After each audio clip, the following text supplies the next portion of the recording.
What if I tell you that thousands of YouTube channels earning real money every month are suddenly getting demonetized overnight? Walang warning, walang second chance, bigla na lang gone. And here's the scary part. These channels are faceless or AI-generated channels. So if you're running one or maybe planning to have one, this video might save your channel. So today we will talk about the 5 reasons why faceless or AI-generated YouTube channels are being demonetized this 2026. And of course, how to fix it for you to be safe and still go viral. So let's get into it. First reason, repetitive and low-value content. Maraming AI channels ngayon ang halos pare-pareho. Same script format, same AI voice, same stock footage, iba-iba lang yung title. To YouTube, this looks like a mass-produced content na walang originality, and that violates their reused content policy. Kahit pa may views ka, if your content looks like a copy-paste, delikado ka. So here's the solution. Okay lang naman talagang gumamit ng AI, but please don't rely on it 100%.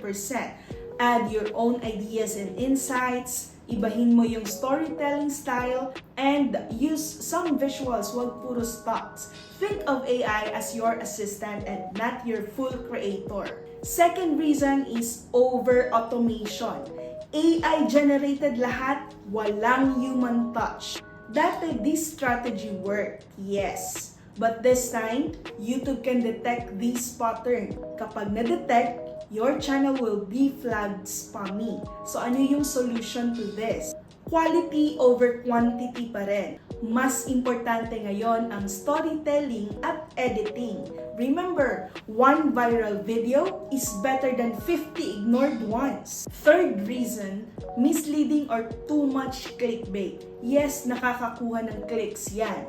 But if the content doesn't deliver, YouTube will detect. YouTube notices high clicks but low watch time.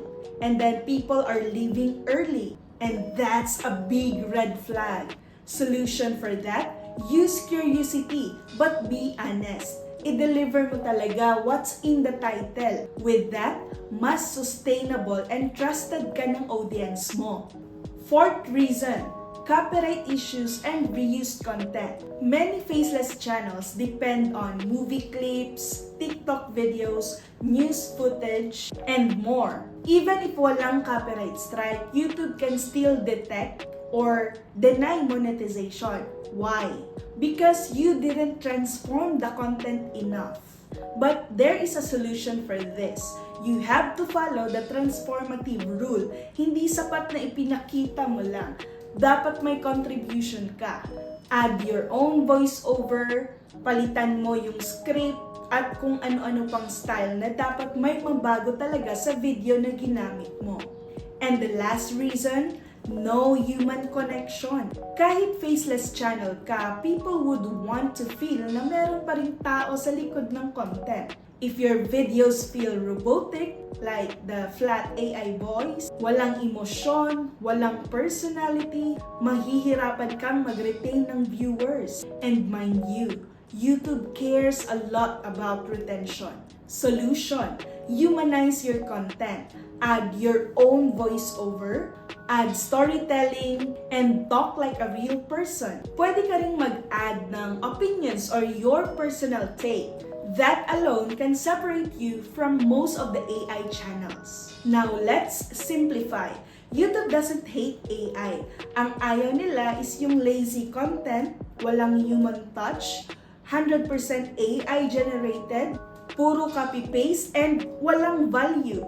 What YouTube wants is originality, number 1 yan. Engagement, retention, and then value. Pag meron ka niyan, safe ang channel mo. So those are the 5 main reasons why faceless or AI-generated YouTube channels are getting demonetized. So that's it. I hope you find this video helpful, and for more videos like this, please hit like and subscribe, and see you in my next one.